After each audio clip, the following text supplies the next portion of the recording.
Hello and welcome to Round Robin. I'm your host, Robin McCormick with the City of Hampton's Communications and Marketing Department.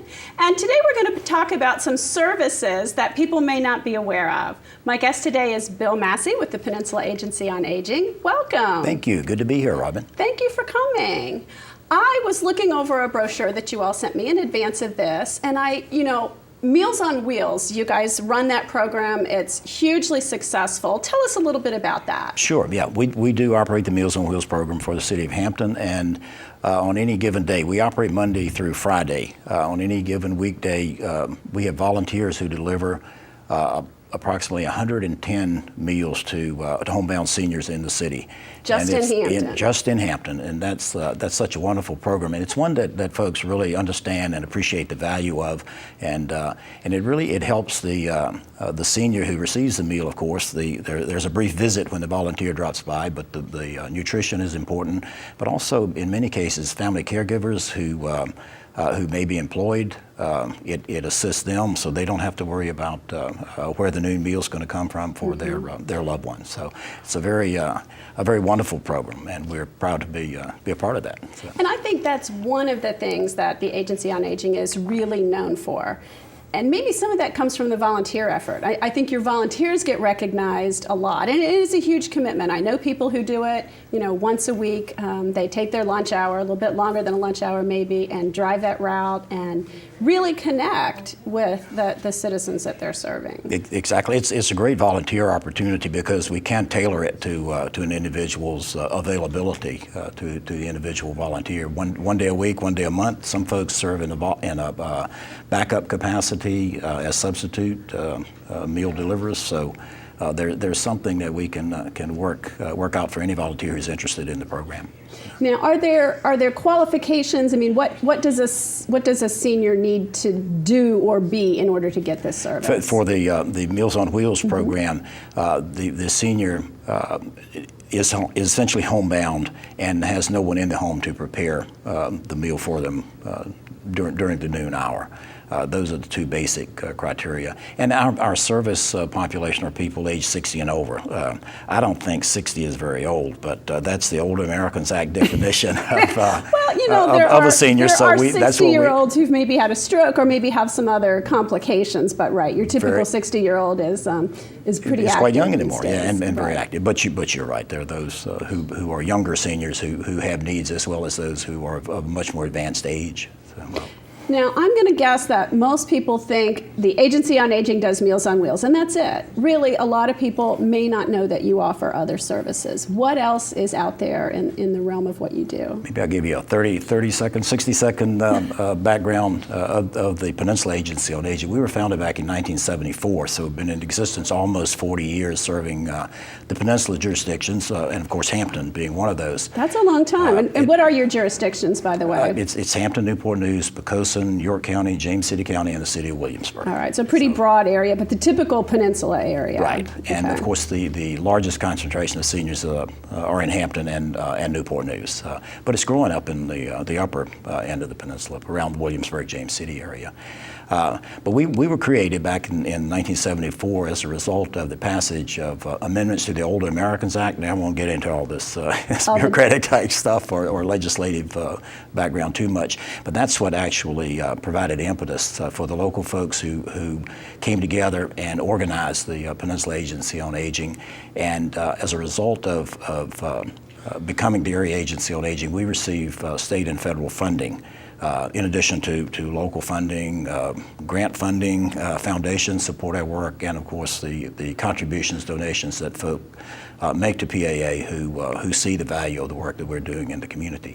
But some of the core services that folks may not be aware of, but the Meals on Wheels program is kind of front and center. And, right. But we also have a congregate dining program. There's a program that we operate at Ivy Memorial Baptist Church here in the city. It operates Monday, Tuesday, and Thursday, essentially from 10 till 2 over the noon hour, and we provide a noon meal. And there are there's educational programming or programs to help entertain the participants. So that's another piece. And so for people who can leave the home but maybe live alone or still on their own, can drive a little or can get a ride, it allows for them to get a hot meal, but also have some the socialization. social time. Absolutely, People can get so lonely hugely when they're important. Yeah. when they're, especially if their spouse is gone and they're just living alone. That's a hard can be difficult. And all too frequently, that's the case of an individual living alone. They've had major losses, and to be able to get out and be with other individuals and socialize and enjoy some time, several days a week, it's a great program, a great service. We also have resources to provide in-home care for seniors. This is particularly if there's a spouse who needs respite or family caregivers who work or simply need a break from providing hands-on care. We can bring home health aides in to help out in those situations. So I'm not sure that many people are aware of that. We don't have unlimited funds, but we do have resources to work with folks in that particular area. So tell me a little bit more about how that works, because I think that is something. I mean, I was certainly unaware of it. Mm-hmm. So if, say, someone cares for their parent, maybe they don't live there, but they go by in the morning and they go by in the evening and they're helping, and they need to go on vacation or just... There are some limited opportunities for providing respite for an individual, like over a weekend or for a more extended period of time. But most of what we do is for several hours on a regularly scheduled. On a regular basis, exactly, to provide that break. But there is a great need for extended respite or an opportunity for people to get away, maybe take a week's vacation. That's family caregivers can burn out. It's Absolutely. a huge problem. It really is. As more and more people are doing both, particularly that sandwich generation, people sort of my age whose parents are aging, who still have kids in the house and who are trying to work. You can get burned out pretty quickly. You sure can. And there are a lot of folks who the grandchildren are back. They're taking care of a grandchild and then an elderly spouse. They're not young themselves, and these are some challenging situations, and it's those types of individuals that the Area Agency on Aging exists to support and serve. So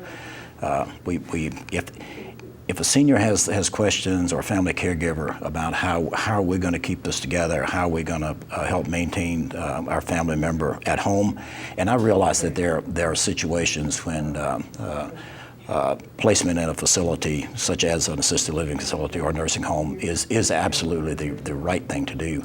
But it can be. I think as long as an individual can have a quality of life, the family is not stressed to the breaking point, most of us would rather remain in our homes for as long as we possibly can. So that's really what we're all about. We also really you're there to help people who are trying to maintain an independent or somewhat independent life, but maybe need a little help. Absolutely, that says it It's perfectly. Certainly cheaper. Yeah. I mean, if someone is staying in their own home, that is generally much, much cheaper for them, for society, for Medicaid, for whoever, if they're able to do that. It's not true in every case, but there are many situations where if an aide can be provided to come in and help with maybe prepare a meal, do some light housekeeping, emphasis on light there, right. And but help with personal care needs. And a bath is so hugely important. If we found that if we can have an aide come in maybe 2 or 3 days a week for a couple of hours, and the main thing they do is to assist the senior with bathing, that this is an extremely important service because without proper hygiene, bathing, you get skin problems, and that can really you can get infections. You can cause all kinds of things. Absolutely. So. And I'm just going to guess that's a hard thing for a person to ask for help with, and sometimes it's hard for you to ask your children for help with that. It almost may be better to have a professional sometimes come in and take some of the emotion out of it. If you'll permit me just a quick personal note along those lines to demonstrate exactly the point you're making. I'm one of 7 children, and some years ago when my mother reached the point that she needed some additional care in the home, my 6 siblings looked at me and said, "You're the expert, you're the professional, you tell us what to do." And I said, "No way." And we brought in care coordinator to do an assessment and help us sort out exactly how we should move forward. So absolutely, I think the family, you're so close to the situation, and it's extremely difficult to be objective. I mean, emotions are there as they should be. And so it's good to look to a dependable outside organization who can help in those situations. And so how does a family or a person, a senior, come to your attention? The variety of ways. I mean, the senior themselves, of course, can call our office, and if they just give us a bit to work with, we will. The receptionist, of course, answers the phone and then refers the individual on, usually to our intake social worker, who is. Has been, in this particular case, has been in that position for many years, is extremely well trained, knows the resources in the community, and really can work with the individual in a relatively short telephone interview to determine how we should move forward. We do a lot of home visits. Our care coordination staff goes into the home and completes a pretty extensive assessment to help the senior and the family decide what the best plan of action is, and help them develop a plan and work to implement that plan to assist them. So do people call very often? I mean, I get the sense that this World War II generation is very much self-reliant, self-sufficient, resistant sometimes to ask for help. Well, I guess I can say this as a guy. Men still are pretty reluctant to reach out, and I personally, I understand that, but we guys really need to get past that, and in situations where help is indicated, you should ask for it.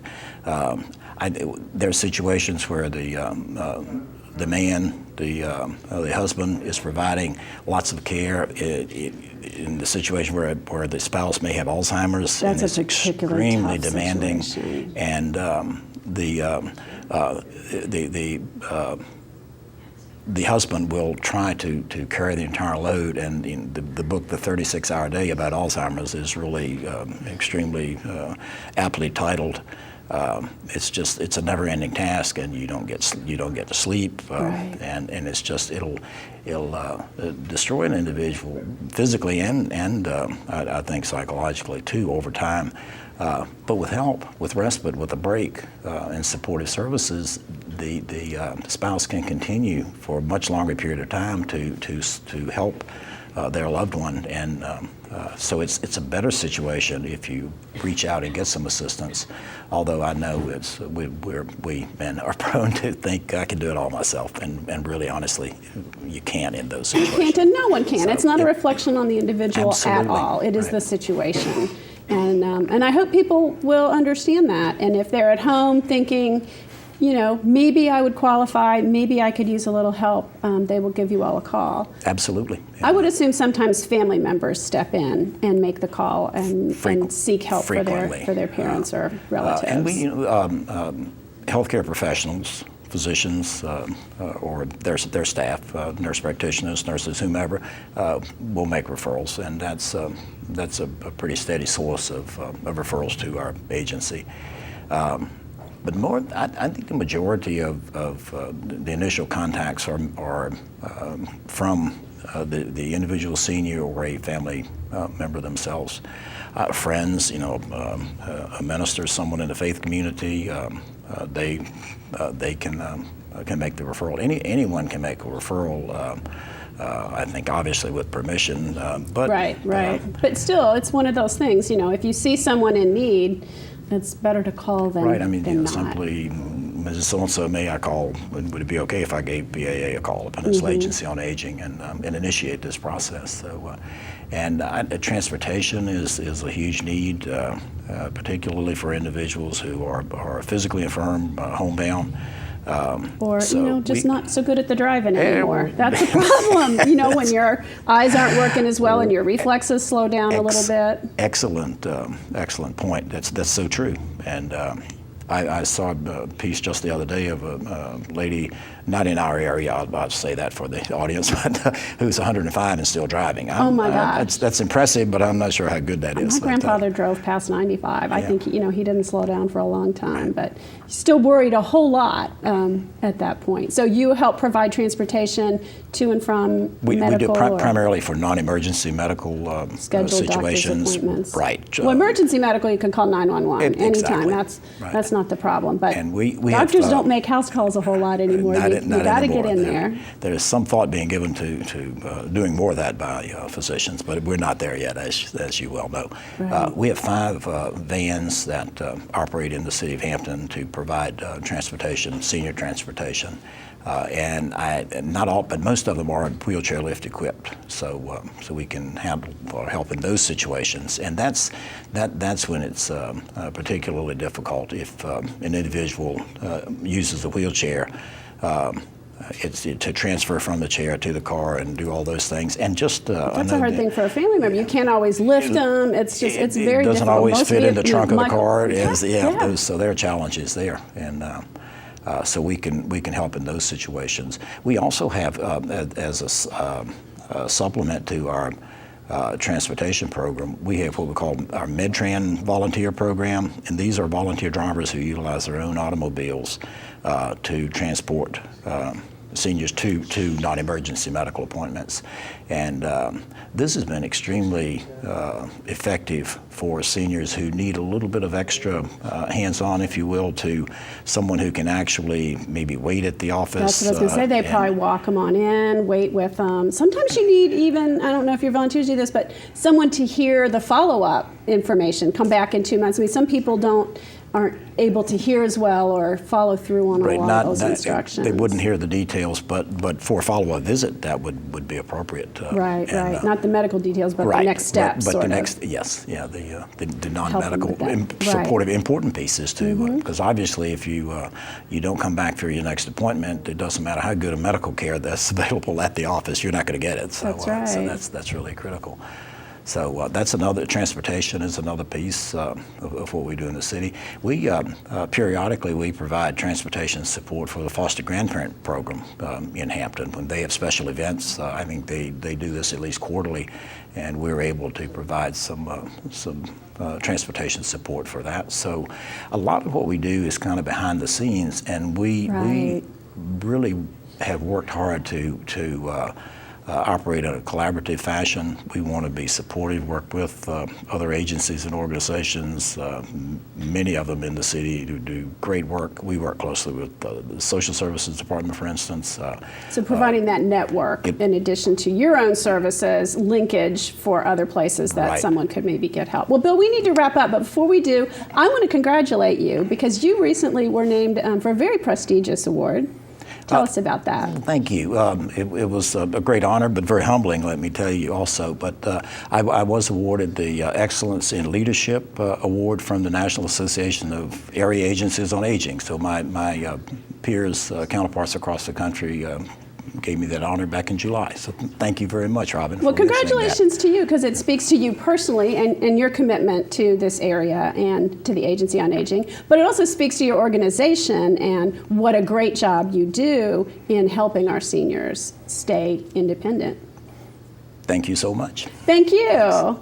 And thank you for watching. I hope you've learned, as I have, some additional services that the Peninsula Agency on Aging offers, and that you will call if you need some assistance, or if a family member, neighbor, or friend, check with them first, and give them a call, and they will evaluate and determine if they can help. Thank you.